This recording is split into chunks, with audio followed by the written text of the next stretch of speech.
하겠습니다. 오늘 본문은 이사야서 53장 4절부터 6절까지인데 우리 너무나 잘 아는 내용입니다. 제가 한번 봉독하겠습니다. 이사야서 53장 4절부터 6절입니다. 그는 실로 우리의 질고를 지고 우리의 슬픔을 당하였거늘 우리는 생각하기를 그는 징벌을 받아 하나님께 맞으며 고난을 당한다 하였노라. 그가 찔림은 우리의 허물 때문이요 그가 상함은 우리의 죄악 때문이라. 그가 징계를 받음으로 우리는 평화를 누리고 그가 채찍에 맞음으로 우리는 나음을 받았도다. 우리는 다 양 같아서 그릇 행하여 각기 제 길로 갔거늘 여호와께서는 우리 모두의 죄악을 그에게 담당시키셨도다. 네, 여러분, 영국 왕실에는요 whipping boy라는 아이가 있습니다. whipping, 여러분 채찍을 영어로 whip이라고 하거든요. W-H-I-P, whipping boy. 그러니까 채찍을 맞는 아이라는 뜻이에요. 영국 왕실에는 매를 맞는 아이, whipping boy가 있다는 거예요. 왜냐하면 왕실에서는 여러분 왕을 이렇게 준비시키기 위해서 왕세자를 여러분 잘 교육시키는데 어려서부터 로얄 패밀리 교육을 시키는데 어린 왕실의 자손을 교육시키는 선생님도 그 어린 왕자를 못 때리는 거예요. 왜? 왕자이기 때문에. 그런데 아무리 왕자라도 어린아이기 때문에 잘못도 하고 실수도 하거든요. 그럴 때는 바로 잡아야 되는데 아무리 왕자라 하더라도 그때는 말도 잘 안 들어요. 그래서 정말 왕자가 잘못됐을 때는 whipping boy를 불러요. 그 왕자와 나이가 비슷하고 성별이 같은, 남자면 남자, 공주면 공주, 이렇게 남자면 남자아이, 여자아이면 여자아이 놓고 나이가 비슷한 사람 데려다 놓고 바로 왕자나 공주를 대신해서 매를 맞게 하는 거예요. 여러분 세상에 그런 게 어디 있어. 여러분 왕자가 잘못했으면 왕자가 맞아야지. 내가 무슨 잘못이 있다고 왕자와 나이가 비슷한 어린 소년이 와서 왕자가 잘못했는데 매를 맞느냐고요. 근데 여러분 whipping boy가 영국 왕실에는 있어요. 그런데 왕자가 자기는 잘못을 자기가 해놓고 매를 자기와 나이가 비슷한 친구 같은 이 소년이 매를 맞게 되면 마음이 미어진다는 거예요.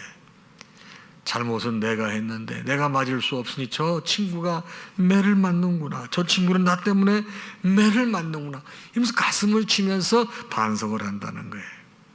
그렇게 해서 왕자를 여러분 정말 왕가의 제목으로 키워가는 것이 영국 왕실의 법도라고 합니다. whipping boy. 여러분 저는 근데 이 글을 이렇게 접하고 난 다음에 딱 깨닫는 게 이런 생각이 드는 게 2000년 전에 우리 하나님께서 whipping boy를 보내셨구나. 바로 그 whipping boy, 그분이 누구예요? 예수 그리스도시죠. 그래서 우리 주님 예수 그리스도께서는 여러분과 저를 대신하여 모진 고통과 십자가의 형벌을 받으신 것이죠. 저는 오늘 본문을 이사야서 53장으로 택했습니다. 오늘 이 이사야서 53장의 배경이 되는 상황을 조금 살펴봐야 되겠습니다.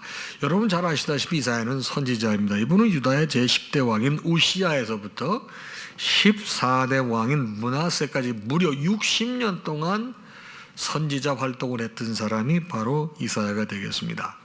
그런데 이사야서는 모두 66장으로 되어 있잖아요. 그래서 처음에 39장과 뒤에 27장이 꼭 신약과 구약 성경을 요약해 놓은 것 같다고 많은 학자들이 그렇게 얘기를 합니다. 자, 얘기를 들어보십시오. 그러면 이사야서 66장의 전체 내용이 뭐냐면요, 장래 이스라엘 백성들이 우상 숭배하고 하나님께 득죄하여 바벨론에게 함락되고 이스라엘 백성들은 포로로 끌려갈 것이라고 하는 것을 예언을 합니다.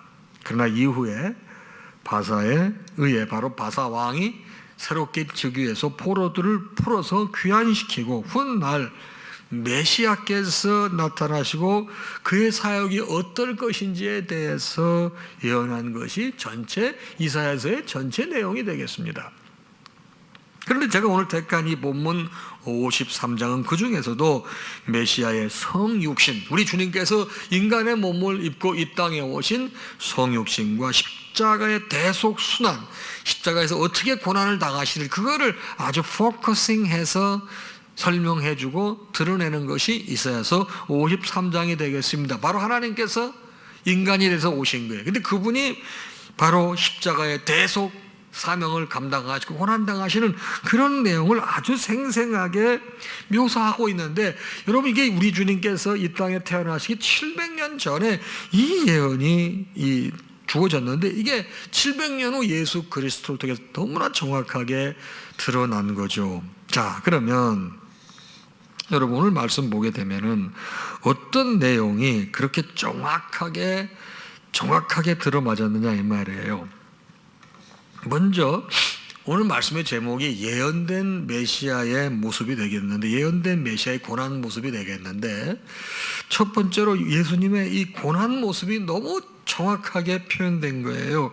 오늘 본문 53장 5절을 한번 보겠습니다. 이사야서 53장 5절인데 이 내용이 이렇게 전개가 됩니다. 그가 찔림이라는 표현이 중요합니다. 우리의 허물 때문이요, 그가 상함은, 자, 찔림 다음에 상함입니다. 상함은 우리의 죄악 때문이라. 그가 징계를 받음으로 우리는 평화를 누리고 그가 채찍에 맞음으로 우리는 나음을 받았도다고 그랬습니다. 자, 여기 보면은 찔림이라는 표현을 좀 봐야 되겠는데, 찔림은 원어로 보니까 메홀랄이라고 하는데 문자적으로 구멍을 뚫는 것을 메홀랄이라고 합니다. 그러니까 예수님께서 정말 예수님의 몸이 구멍이 뚫리셨더라고요. 바로 가시면류관으로 예수님 머리가 이렇게 머리가 씌워지지 않았습니까? 여러분 그 가시가 예수님 이 이마 머리 이런 데 다 찔러 구멍을 낸 거죠. 그 다음에 뭡니까? 여러분 손과 발을 포개서 여러분 정말 못을 박지 않습니까? 여러분 거기에 구멍이 뚫립니다. 그 다음에 예수님께서 여러분 옆구리에 여러분 창으로 찔림 받지 않으십니까? 찔리심을 당합니다. 여러분 구멍이 뚫린 거예요. 그 다음에 또 상함, 그의 상함은 우리의 죄악 때문이라고 그랬는데, 다음에 상함이라는 표현을 볼 텐데 우리 주님께서 얼마나 엄청난 상함을 당하셨는지 모릅니다. 무수한 구타와 짓밟힘으로 피부는 물론이거니와 여러분 뼈까지 완전히 으스러질 정도의 여러분 상한 몸을 갖게 되셨습니다. 그 다음에 채찍에 맞음으로 그랬습니다. 채찍에. 여러분 채찍은 가죽 끈 끝에 동물의 뼈나 날카로운 납을 달아서 온몸을 내리치는데 끝부분에 여러분 그게 무게가 있는 게 있기 때문에 이게 돌아요. 사람의 몸을 휘감습니다. 그래서 쫙 잡아다니면 여러분 그 끝에 있는 고리에 납 같은 게 여러분 몸에 이렇게 고리 같은 게 걸려서 살점이 뚝뚝 떨어지는 겁니다. 채찍이 그렇게 무서웠습니다. 몸이 망가지는 것입니다.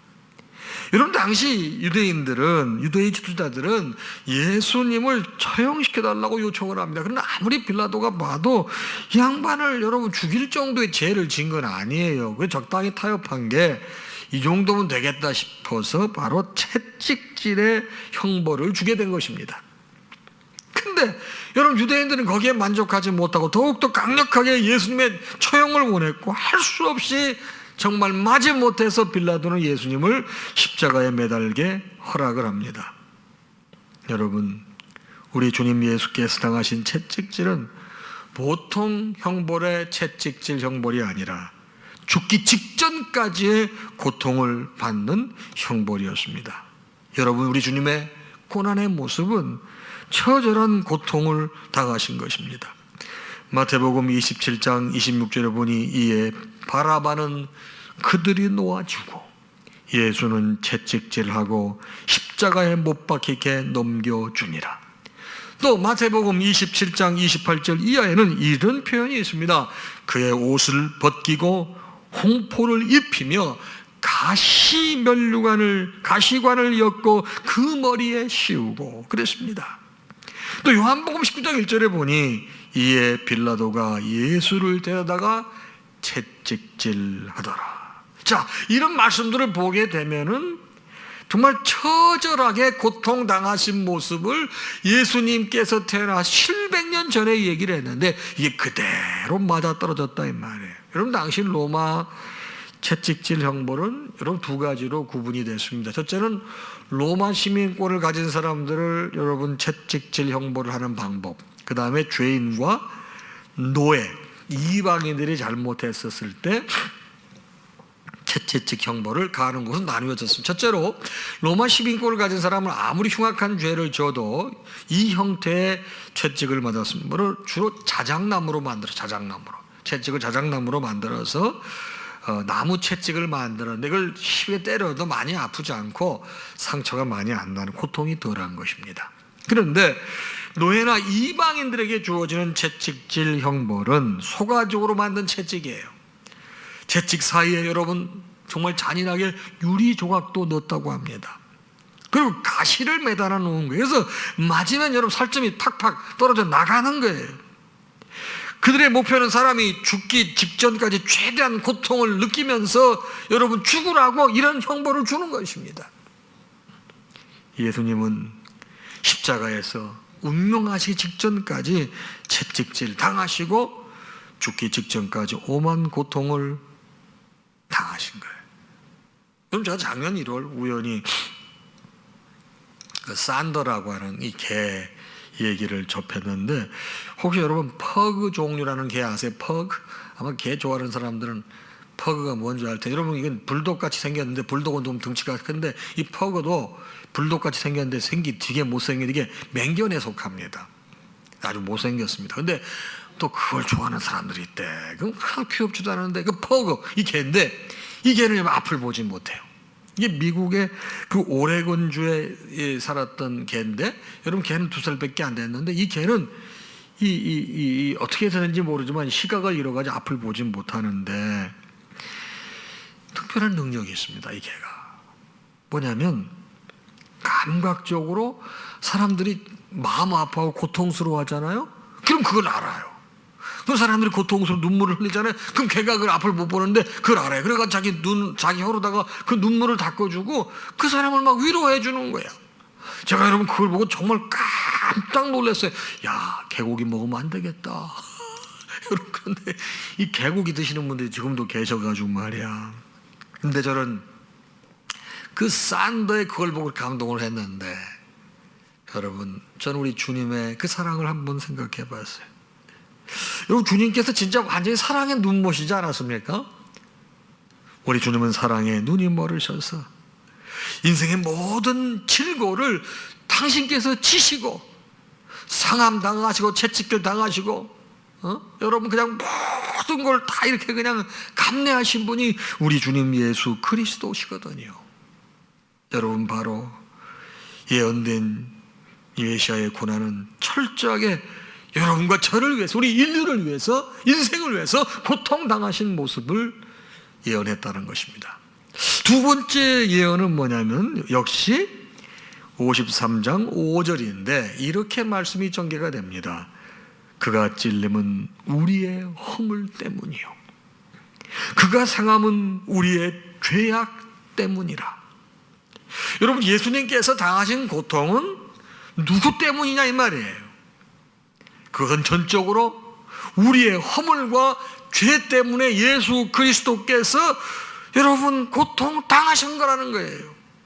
로마서 5장 12절은 이렇게 말씀하고 있습니다. 로마서 5장 12절입니다. 한 사람이 한 사람으로 말미암아 죄가 세상에 들어오고 죄로 말미암아 사망이 들어왔나니 이와 같이 모든 사람이 죄를 지었으므로 사망이 모든 사람에게 이르렀느니라. 그 다음에 여러분 로마서 6장 23절은 여러분이 너무나 잘 아시는 말씀에 모든 죄의 싹슨 사망이요 하나님의 은사는 그리스도 우리 주 안에 있는 영생이니라. 여러분, 주님께서 고난당하시고 여러분 어려움 겪으신 건 철저하게 우리의 죄 때문이라는 거예요. 여러분 성경에는 이런 내용들이 많이 나와 있습니다. 여러분 히브리서 9장 28절에도 우리 주님께서 왜 십자가를 지셨는데 그 얘기가 자세하게 나오거든요. 히브리서 9장 28절입니다. 이와 같이 그리스도도 많은 사람의 죄를 담당하시려고 단번에 들이신 바 되셨고, 여러분 예수님께서 왜 고통당하셨냐고요? 바로 여러분과 저의 죄를 담당하시려고 단번에 희생제물이 되신 거예요. 또 베드로전서 2장 24절도 예수님께서 왜 십자가에 못 박히셨는지 베드로전서 2장 24절도 명확하게 전개해 주고 있습니다. 친히 나무에 달려 그 몸으로 우리 죄를 담당하셨으니 이는 우리로 죄에 대하여 죽고 의에 대하여 살게 하려 하심이라. 여러분 여러 가지 말씀을 다 보아도 우리 주님께서 고통당하시고 고난당하신 이유는 바로 우리의 죄 때문입니다. 그래서 오늘 본문 여러분 이사야서 53장 5절은 그가 찔림은 우리의 허물 때문이요 그가 상함은 우리의 죄악 때문이라고 하셨습니다. 여러분 브라질 사노세에 여러분 캄포라스라고 하는 도시가 있습니다. 거기에 여러분 교도소가 하나 있는데 교도소 이름이 휴미타 교도소인데요. 이 교도소는 이 재소자들과 자원봉사자들에 의해서 자치적으로 운영되는 대단히 독특한 교정시설이 되겠습니다. 여러분 충남 천안에도 그런 개방교도소가 있는데 아마 이걸 좀 배워서 하지 않았나 그런 생각을 하고, 또 우리 소망교도소가 또 있잖아요. 그렇죠? 우리 기독교 단체에서 운영하는. 근데 아마 이 휴미타 이 교도소에서 이런 걸 배우지 않았나 생각합니다. 이 교도소는 1972년 오토본이라고 하는 변호사를 중심으로 모인 몇몇 기독교인들이 저 사람들을 근본적으로 변화시켜야지 죄 짓지 않지 재범 안 하지, 저렇게 그냥 교정시설 일정 기간 이렇게 사회와 격리시켜놓은 다시 돌려봐야 재범에 취약하다. 그래서 저 사람들을 근본적으로 해결시킬 수 있는 기독교 정신으로 한번 해보자. 그래서 휴미타 교도소를 세웠습니다. 그래서 그 이후에 이 휴미타 교도소에 여러분 이 복역하다가 출소한 사람들은 재범률이 3.8%에 불과하다는 거예요. 여러분 100명이 교도소에 있었는데 여러분 3.8명 정도만 다시 죄를 짓고 나머지 여러분 96.2%는 여러분 죄를 짓지 않아요. 여러분 굉장히 여러분 좋은 교도소인 겁니다. 그런데 도대체 이게 왜 그런가 봤더니 비결은 인간의 삶을 변화시킬 수 있는 능력이 우리 주님 예수에게만 있다고 믿는 크리스찬들이 그런 믿음과 생각을 가지고 교도소를 운영하기 때문에 그래요. 그래서 이게 정부에서 이제 그래도 평가를 받아야 되잖아요. 왜요? 이거 운영은 여러분 뭐 기독교인들이 한다 하더라도 여러분 시설이라든지 관리 같은 건 전부 정부에서 해줘야 되는 거니까. 그래서 평가를 받는 거예요. 규칙적으로. 그 당시 평가위원이었던 사람 중에 누가 있었는가 하면 척 콜슨이라고 하는 사람이 평가위원이 돼서 그 휴미타 교도소를 방문하게 됐습니다. 근데 너무 놀랐던 건 이 콜슨이 교도소를 방문했는데 여러분 모든 수감자들이 밝게 웃고 있는 거예요. 밝게. 그리고 자기를 영접한 사람들은 살인자야. 살인죄로 복역 중인데 무기징역으로 살고 있는 여러분 살인자가 자기를 안내하는 일을 맡고 있는 거예요. 그런데 이 사람은 이제 내가 가고 싶은 데를 평가하는 사람이 가고 싶은 데 어디든지 다 가잖아요. 근데 어디를 가든지 사람들이 다 평온해 보이는 거예요. 그런데 마지막에 이 안내자가 이 척 콜슨을 예전에 이제 죄수들이 오게 되면 그 안에서도 잘못하게 되면 또 취조를 하고 고문을 하던 방이 있었대요. 자그마한 방. 그리로 인도하는 거예요. 여러분 얼마나 음침하고 소름 끼치겠습니까? 그런데 그 인도자가 이런 말을 하는 거예요. 지금은 단지 한 사람만 저게 갇혀 있다고 얘기를 하는 거예요. 그럼 설명을 하는 거예요. 이 재소자가 이 평가하는 척 콜슨에게 예수님은 우리를 위해, 우리 모두를 위해 남은 형기를 지금 채우시고 계십니다. 저 방에서 아주 조용하게 얘기하더라는 거예요. 여러분, 죄의 감옥에서 석방되는 방법, 누군가가 그 형벌을 다 갚아야만 되는 거예요. 하지만 그 대속은 이미 갈릴리에서 이루어졌거든요. 휴메타 교도소에 수감된 사람들은 그곳에서 나의 죄 때문에 예수 그리스도께서 십자가를 지셨다는 사실을 믿는 거예요. 그렇게 가르치는 거예요. 그 사람이 변화가 돼가지고 나오는 거예요.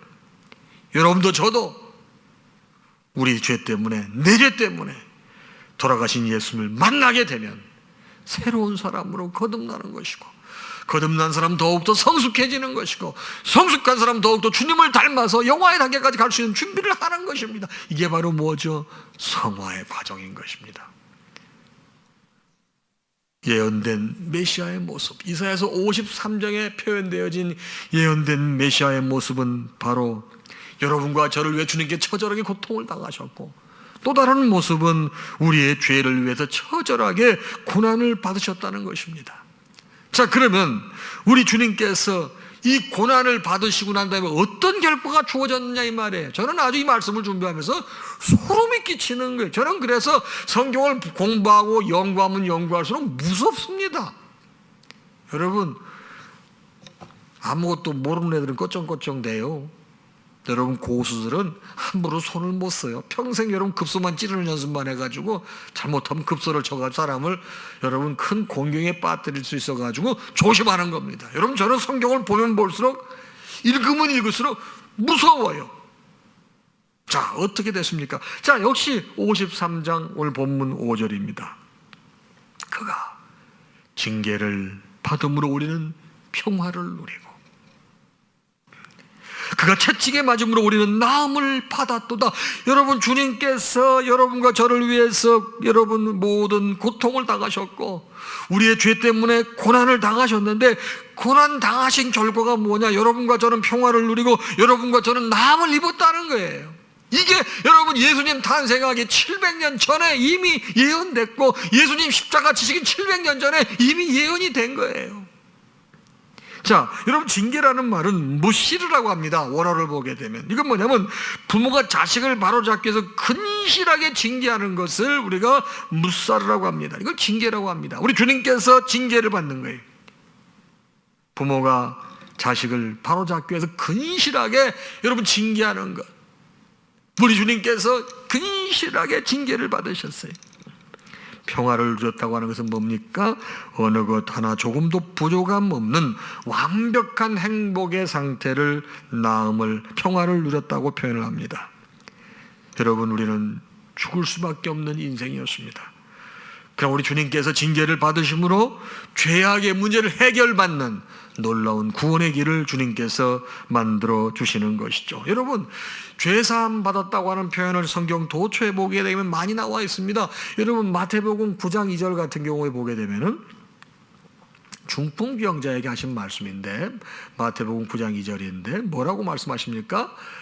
침상에 누운 중풍병자를 사람이 데리고 왔는데 예수님께서 그들의 믿음을 보시고 중풍병자에게 이르시되 작은 자야 안심하라, 내 죄사함을 받았느니라.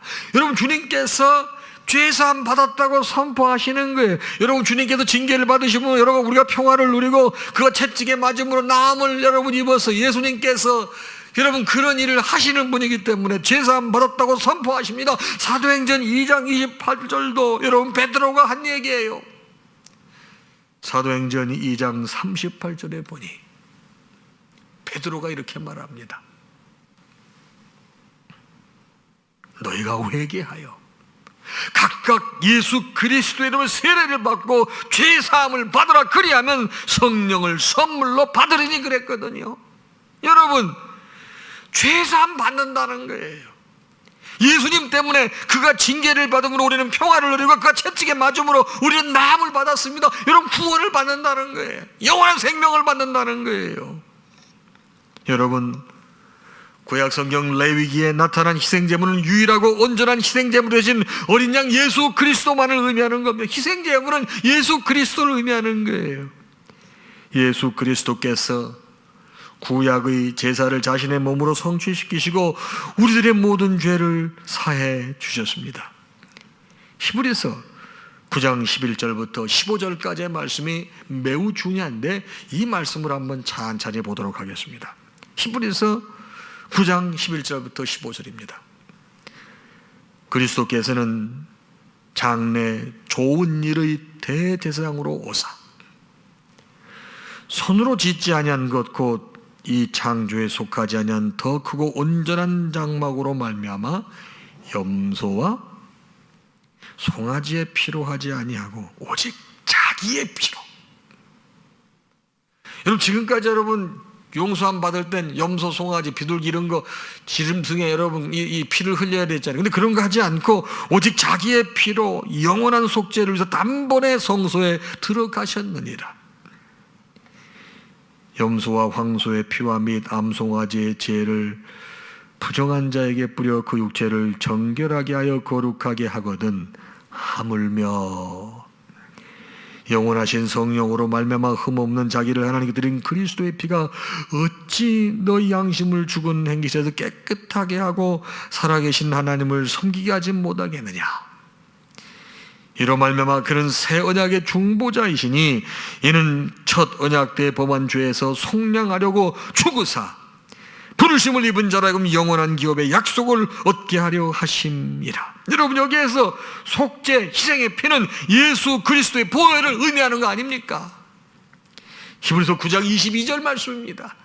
히브리서 9장 22절은 이렇게 말씀하고 있습니다. 율법을 따라 거의 모든 물건이 피로써 정결하게 되나니 피 흘림이 없는 즉 사함이 없느니라. 여러분 당시에 모든 것들이 피가 흘려져야 사함 받는데 예수 그리스도는 여러분 단번에 희생제물이 되셔서 어제와 오늘과 미래 어느 누구든지 모든 죄를 여러분 용서받을 수 있는 여러분 희생제물이 되셨다는 말씀이 오늘 이 말씀이에요.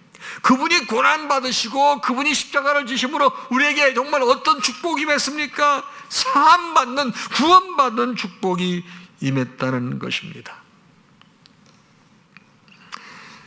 여러분 1988년 메이저리그 스타를 꿈꾸던 야구 지망생 란이라는 사람이 큰 오해를 받아서 사형 판결을 받고 감옥에 수감됐습니다. 살인 현장을 보았다는 목격자의 진술, 머리카락을 통해 받은 DNA 검사, 헤어날 길이 없이 란은 바로 범인으로 지목됐습니다. 그는 사형수가 돼서 독방에 갇혀 사형을 기다리고 있지만 끊임없이 편지를 보내면서 나는 사람을 죽인 적이 없다고 스포츠 스타였었거든요. 계속 무죄를 주장했습니다. 그런데 아무도 그의 외침에 귀를 기울이지 않았습니다. 란은 절망적인 상황에서 수차례 스스로 자신의 목숨을 끊으려고 시도를 했습니다. 그런데 1997년 이 사람이 수감된 지 9년이 지난 어느 날 변호사 한 사람이 란을 찾아왔습니다. 이 사람은 억울한 사형수를 위해 힘겨운 싸움을 자청하는 그런 변호사였습니다. 이분의 도움으로 다시 조사했고 확인해보니 목격자의 진술이 거짓이었고 DNA 검사가 잘못된 것이 밝혀짐으로 말미암아 사형 선고를 받은 지 11년 만에 바로 이 란은 무죄를 판결받게 됩니다. 이 얘기가 너무나 감동이 돼가지고 존 그리심이라고 하는 사람이 Innocent Man, 죄 없는 사람이라고 하는 이 소설을 쓴 겁니다. 여러분 innocent라는 게 순수와 순진무구와 뭐 죄 없는 깨끗한 그런 뜻이니까 Innocent Man, 그럼 죄 없는 사람이라는 뜻이에요. 새롭게 소설로 탄생했습니다. 이게 이제 뭐냐면 이노센트 프로젝트라고 하는 건데 어느 법과대학에서 학생들이 공부하면서 이 학생들을 가르치기 위해서 법과대학 교수가 의심이 가는 사건이 있으면 다시 한번 조사해 보자. 이런 것을 학생들이 공부하는 목적으로 시작했는데 이게 하나의 좋은 프로그램이 된 거예요. 그래서 20년 동안 무려 311명의 여러분 죄수들이 여러분 무죄 판결을 다시 받았고 그중에 18명이나 여러분 사형수들이 있었다는 것입니다. 여러분 저는 이 글을 접하면서도 또 예수님이 연결이 되는 거예요. 예수 그리스도의 대속사역은 어떻게 보면 영적인 이노센트 프로젝트와 같은 거예요. 우리 힘으로 여러분 죄의 굴레를 벗어날 수 없어요. 란이 그 안에서 수없이 나는 죄 없다고 잘못 없다고 편지를 써도 아무도 그 사람 얘기를 들어주지 않았습니다. 근데 어떤 변호사가 와서 그 얘기를 들어주고 그 사람의 억울한 누명을 풀어준 것 아니겠습니까? 여러분, 예수 그리스도께서 우리의 힘으로 불가능한 죄의 굴레를 벗겨주시고 구세해 주신 것입니다. 주님께서 고난당하심으로 여러분과 제가 받은 축복은 뭡니까? 죄사함을 받은 거예요. 여러분, 저는 이 말씀을 준비하면서 또 이게 여러분 요즘에 이 경제 때문에 많이 어렵지 않습니까? 그래서 우리 그 개인 회생 그 프로그램이 있거든요. 그 내용을 조금 말씀드리겠습니다.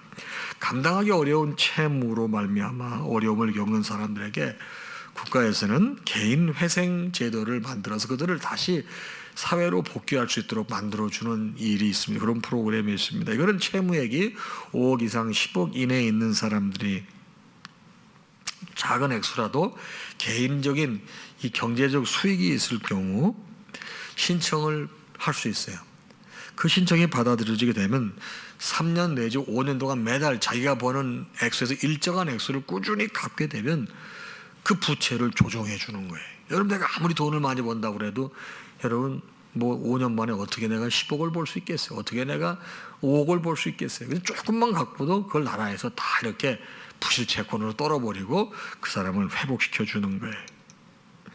이 제도는 도저히 경제적인 문제로 일어설 수 없는 사람들에게 다시 일어설 수 있도록 돕는 의도에서, 좋은 의도에서 시작이 된 프로그램입니다. 감당하기 어려운 부채, 그 빚, 나라가 나서서 이를 해결해 주려고 하는 게 개인 회생 프로그램입니다. 여러분, 저는 여기에 또 죄의 문제가 또 적용이 되는 거예요. 우리 스스로 해결할 수 없는 죄의 문제, 우리 예수님 십자가가 우리의 죄를 탕감해 주신 것입니다. 국가는 부채의 일정 부분을 해결해 주지만 예수 그리스도는 우리의 모든 죄를 해결해 주시는 거예요. 사랑하는 성도 여러분, 우리는 지금 사순절 기간을 보내고 있습니다. 예언된 메시아의 고난의 모습은 무엇이었습니까? 여러분, 철저하게 고통당하신 게 이게 바로 고난의 모습이었습니다. 예수님께서 고난 받으신 이유는 뭐였습니까? 여러분과 저의 죄 때문에 고난을 받으셨습니다. 고난의 결과는 뭐였습니까? 여러분, 우리가 죄사함 받았습니다. 그래서 우리는 예수 그리스도를 너무나 소중하게 여기고 우리 주님으로 믿고 따르는 것입니다. 사랑하는 여러분, 우리 사는 것이 너무 팍팍합니다. 지금 모든 것이 여러분 이 자연스러운 게 부자연스러운 상황이 되어버렸습니다. 여러분, 이럴 때 어떻게 보게 되면 잘 돌아다니지 못하고 여러분 집에 주로 머물면서 무엇 하시겠습니까? 하필 이때가 또 사순절이에요. 여러분, 많은 일도 하실 수 있겠지만 고요히 생각하시면서 오늘 제가 본문으로 제공한 이사야서 53장을 한번 묵상하시면서 바로 이 사순절 기간을 여러분 구별되게 지내시어 이 어려움을 잘 극복하시는 여러분들 되시기를 주님의 이름으로 축복합니다. 찬양하겠습니다.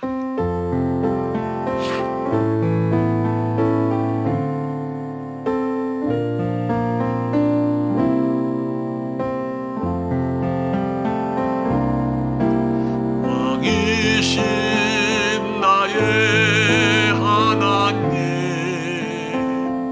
내가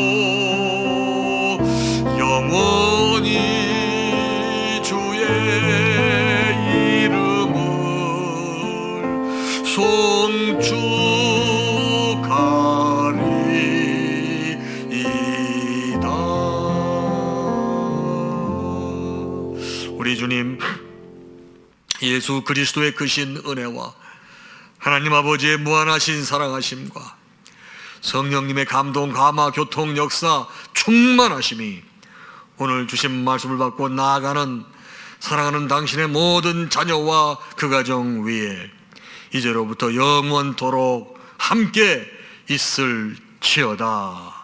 아멘.